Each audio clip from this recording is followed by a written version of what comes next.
Welcome to the Learning Pines YouTube. We hope this video helps. You'll begin by confirming the essentials. Your Google Home and Target device, TV, Chromecast, or smart receiver must share the same Wi-Fi and account. Open the Google Home app, add or verify the device, and link streaming services like Netflix or YouTube. Once done, assign clear room names such as Living Room TV so commands are unambiguous.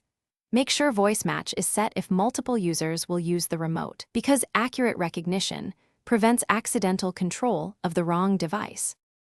Now set the control mapping. Open the device settings and choose the default TV or media player for your Google Home speaker.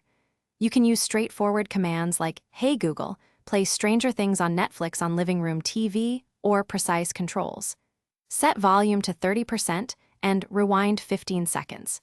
For repeated flows, create a routine that runs multiple actions with one phrase. This binds apps and devices so your spoken commands trigger the expected app, input, and playback behavior. Finish by testing. Launch an app, change inputs, and adjust volume with voice. If something fails, restart your Google Home, Chromecast, and router, then relink the streaming account in the Google Home app and confirm device names.